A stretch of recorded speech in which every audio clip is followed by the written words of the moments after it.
Did you just buy a kettle grill? You're having a hard time getting started? Maybe you're having trouble keeping that temperature steady or searing that perfect steak.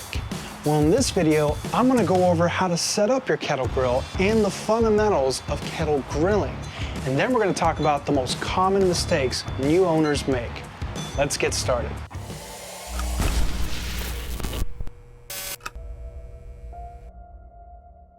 Now, anytime you buy any grill, it's important to do the initial burn off when you first get it. Just follow the manufacturer's instructions, but for a Weber Kettle Grill, it usually means lighting the grill up with maximum charcoal capacity and letting it burn at high temperatures, usually over 450 degrees, 500 degrees or so, for about 20 minutes.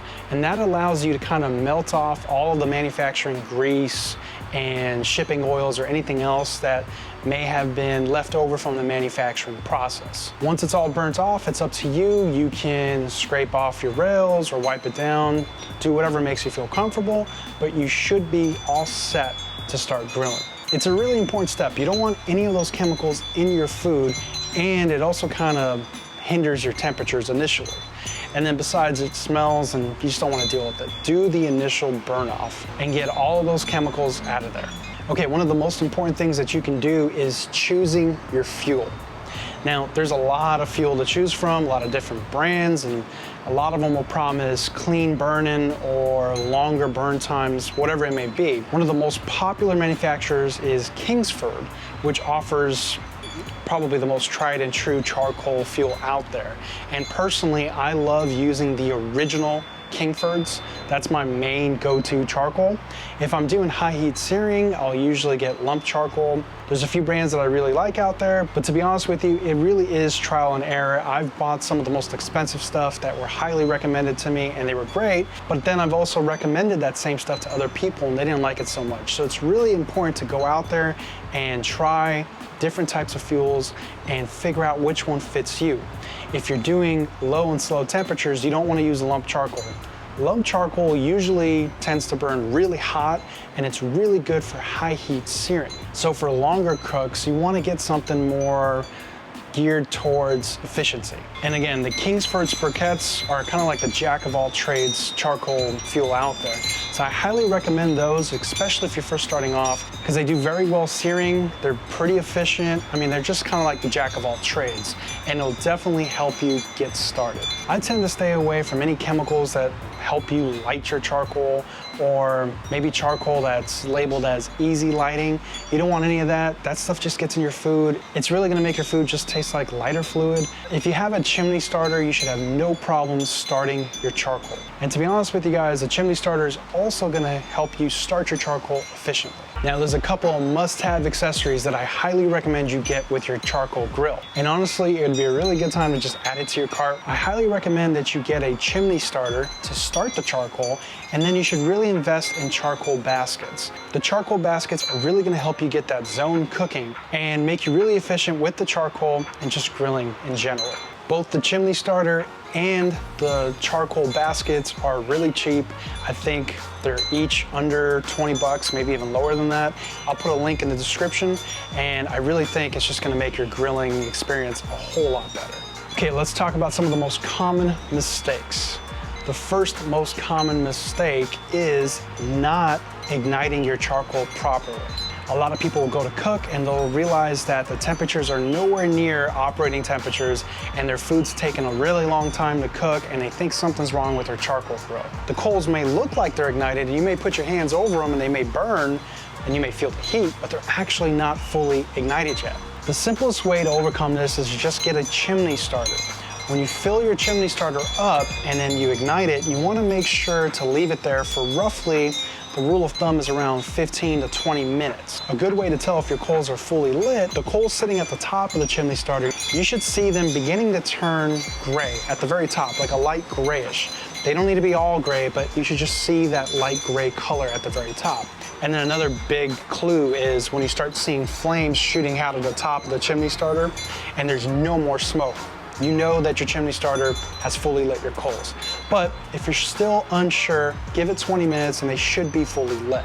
Now, when you go to dump your coals, the bottom of the chimney starter has fully ignited coals. The middle section has partially ignited coals, and at the top, the coals are just barely getting lit. So when you go to dump them, the top coals are now the bottom coals, and the lit coals are on top. See how that works? So now you have efficient fuel that's super hot on top and just starting to ignite on the bottom, which should give you longer cooking times and more efficiency. Another common mistake that people make is not cleaning their grill grates. Anytime you ignite your charcoal grill, you should dump your coals out, wait for the coals to kind of settle with the lid open, and then close your lid and let your charcoal grill get up to operating temperatures. So let it get up to about 400, 450 degrees and let it sit there for 10 or 15 minutes and then scrape off your grill grates. You want to use a high quality brush. Now, I'm a firm believer in safety, and I don't like those metal brushes that you'll see at like the 99-cent store. Get rid of those. There's a lot of people that have ended up in the hospital with very serious surgeries, life-threatening surgeries, because the bristles actually fall off and get in your food. It's wise to invest in a high-quality brush, which usually costs 25, 30 bucks on its own, but the safety of you, your family, and your guests is well worth it. Once you've scraped off all of the debris, close the lid again, let it get back up to operating temperatures, and then start grilling your food. The reason why cleaning your grill grates are very important is because that leftover debris from the last cook will actually start to burn and then will taint the food that you're trying to cook. Some people will mistake that for grill or sear marks. It's not. It's actually the leftover debris. It tastes nasty. Your guests are definitely going to notice it. Just clean your grill grates. If you take care of your barbecue grill, it's gonna last you a lifetime. And to be honest with you guys, the kettle grill is super easy to clean. It has the one-touch cleaning system with the removable ash catcher. And honestly, I've never really had to detail clean it too often. I usually do a detailed clean once a year just before I'm gonna put everything away, but I've never had any issues with it. And in my opinion, a charcoal grill like the kettle grill is a lot easier to maintain than a gas grill. It's also really easy to smother out any flare-ups. And that actually brings me to my next point. The next common mistake that I see is new owners tend to freak out with flare-ups, or they don't know how to smother them. And it's really safe compared to a gas grill. I've owned both, and usually flare-ups on a gas grill are really troublesome, and you really gotta close the lid. Sometimes you gotta turn off the gas immediately, but you might still get flare-ups. Eventually, it does die down, but not as fast as a kettle grill. Now, it's super important for me to say this. Never, ever try to extinguish the flames on your grill with water. That's gonna cause an enormous amount of smoke, and it's gonna be really hard to clean afterwards. So just put the lid on, and that should smother any fire. Now, the reason why gas grills kind of suck with flare-ups is because they always have vents that are open, letting in air. They have to, or else the gas and the air won't mix properly and keep the grill ignited. But with the kettle grill, the charcoal is kind of its own source, so you don't necessarily need to always have a vent open just to start it, right? You can start it with the lid open and then open up your vents. So the way a kettle grill works is if you put the lid on, close all of the vents, it smothers it almost immediately. So if you ever have flare-ups, just stay cool, stay calm, put the lid on, and if you really need to, close all the vents, give it 10, 20 seconds or so, and your charcoal kettle grill will be just fine. The next biggest mistake I see from people is having a hard time controlling their temperatures. And this comes back to two reasons. One, maybe your coals weren't properly ignited. And two, you might not have your vents adjusted properly. With the charcoal grill, again, it's really important to make sure that your charcoal pieces are ignited. If you pour your charcoal out and close the lid and you don't see it going past 350 degrees, there's a problem. When you close that lid, you should easily be seeing temperatures above 450 degrees. If you don't see that, then your charcoal wasn't ignited properly. It's okay, it's not a big deal. If you've already poured them out, just keep the lid open and let the charcoal burn for another 10 minutes or so. And then close your lid and make sure you go past 450 degrees. Once you've done that, you should have properly lit charcoal. Now, if you're noticing that your temperatures are shooting above 550, 600, 650 degrees, the needle on the thermometer is just about to fly off the grill, then you probably need to adjust your vents. Now, in a Weber kettle, the bottom vent is really the main airflow source. So when you have that open and closed, you're really, really messing with the temperatures. You'll notice some notches on your Weber kettle. There might be a notch that shows a little bit of like airflow and it's partially restricted. That's usually your smoking setting. So if you put it there, it's really gonna drop your temperatures and restrict the airflow pretty dramatically. The very first notch is completely off, and then the last notch is letting in the most airflow, which is perfect for searing. The top vents on your kettle grill on the lid are for fine tuning. So for example, if you're smoking, if you have it on the middle setting, and let's say you're at 350 degrees, but you're trying to do low and slow, and you're trying to get to 250 degrees or 225 degrees, then you would start adjusting the vents on the lid. And the way that would work is you would adjust it and then check your temperatures and keep adjusting and check your temperatures. Typically it takes about 10 minutes or so after adjusting the lid to kind of see the temperatures change. Now there's a bit of a learning curve and there's a bit of a trial and error with the kettle grill, but after a few cooks, you should be a little bit more comfortable with the kettle. It's just getting used to it, understanding how each grill works. It's important to note when you first buy your grill, it's brand new. So there's gonna be a lot of air leaks around the lid and you'll see some smoke escaping and stuff. It's gonna get better as you use it because you're gonna start building up this greasy residue around the lid, which will actually help you seal your kettle grill and make it more efficient. So the more you grill with it and the more that residue builds up, the easier it's gonna be to adjust your temperatures and kind of dial it in. But it's also important to note that this isn't a smoker. You can smoke with it. Kettle grills are extremely versatile, and it's one of the reasons why I really love them and highly recommend them to everybody. But they're not smokers, they're not dedicated smokers, so they're not the most efficient grill out there. But they are the jack of all trades grill. Another common mistake that you'll see is not setting up your charcoal grill for zone cooking. If you're trying to cook a steak, for example, you want to set up zone cooking. And if you have the charcoal baskets, it's going to help you tremendously. You might put the charcoal baskets on one side of the grill, and that will be your sear zone, where you're going to get that perfect sear on your ribeye steak. And then you can move it over to the other side of the grill, which is set up as your indirect heat zone, and will allow you to finish the steak to that perfect medium rare temperature. Zone cooking is really, really important.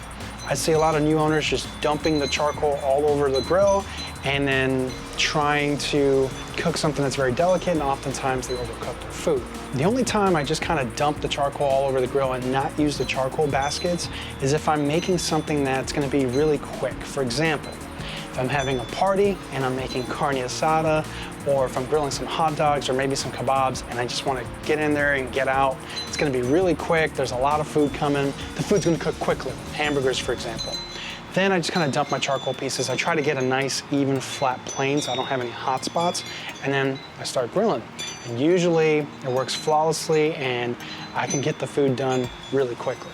Another mistake that I see is when people try to cook chicken. They don't set up their zone cooking, and either A, they throw their chicken on there and the top surface sears and it looks great, but the interior is raw and they can't keep it on the grill because it's gonna start burning it. So they think they're done and they take it off, and lo and behold, they're running to the bathroom.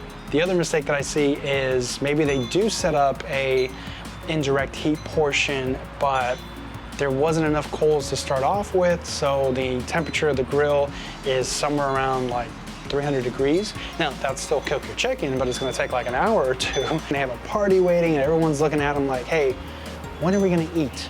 Zone cooking is important. Making sure you have enough coals is really important. If you're cooking a whole chicken, like a beer can chicken, I like to set up my charcoal baskets on either side of the Weber kettle, and then in the middle, I'll set my whole chicken or my beer can chicken. That way, the chicken is constantly getting a heat source from the two sides and slowly but indirectly kind of cooking in the middle. Usually when I do a beer can chicken, it takes me about an hour and a half to 2 hours, depending on the size of the chicken. It always ends up being really moist on the inside with the most crispy outer skin. So I really like setting up the chicken in the middle and the two charcoal baskets on the side. That usually works really well for me. If you're cooking chicken thighs or something like that, it's really the same thing.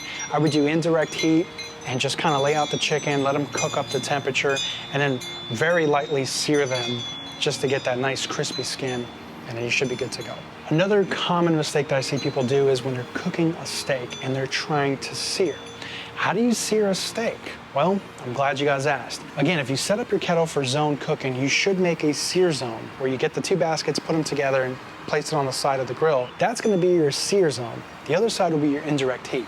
Now, you can do a reverse sear method, whatever method works best for you. Reverse sear just basically means you do the indirect cooking first, bring the steak to about 115 degrees or so, sear it on both sides, and then you should be good to go.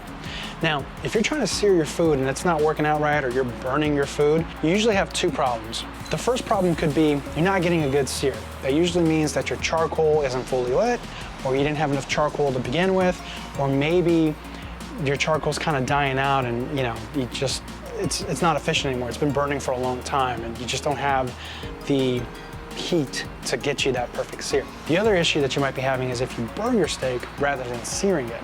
And that usually means that you just left it on there too long. If you're doing high heat searing where you leave the top of the lid off, that can get really hot really quickly. So typically, you want to do like 30 seconds and then rotate it 90 degrees, do another 30 seconds, flip it.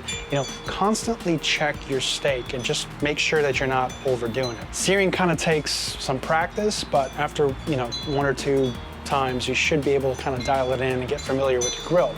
You always want to get that caramelization. You should get this like golden color that just looks amazing. That's a perfect seared steak. If you try to shoot for that every time, it's going to be wonderful. Anytime you sear anything, you want the highest heat possible, so you should always put it directly over the coals. But there's two ways to sear a steak. You can put your food right over the coals and then close the lid, and that's actually very efficient. It's gonna take a little longer to sear your steak, but you're still getting that oven temperature and you're kind of maintaining the heat. I find that it kind of dries out your steak and it takes a little longer than usual. I like to sear with the lid off. Now, when you have the lid off, there's a lot of airflow. Your coals are getting really hot. You'll oftentimes see this big flame shooting out of your charcoal basket. That's high heat searing, and it's gonna sear the surface of the steak and not really cook the internals too much. So I like to do that. I like to sear it just to get that nice crispy layer, and then I move it to the indirect side, close the lid, finish the steak off.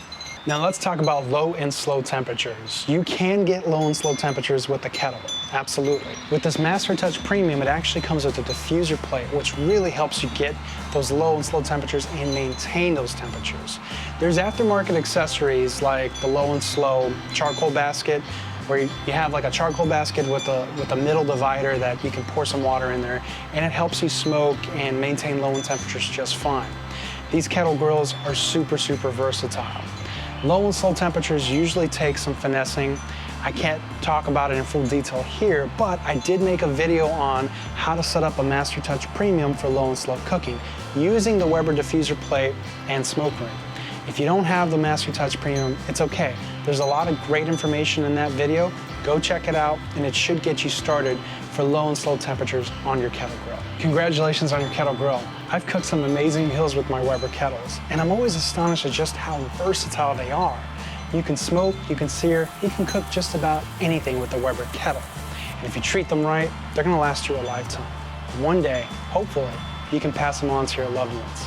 That's it for me, guys. Hope you guys found this video informative. I'll catch you guys on the next one. Take care, everybody. Hey, everybody. How'd you guys like that last video? Hope you guys enjoyed it. If you did, please like, subscribe, and hit that notification bell so you get notified on my next video. And if you can, please share with your family and friends. I would really appreciate it. Here's some more content that I think you guys are really gonna enjoy. Check them out. As always, guys, thanks for watching, and I'll catch you guys on the next one. Take care.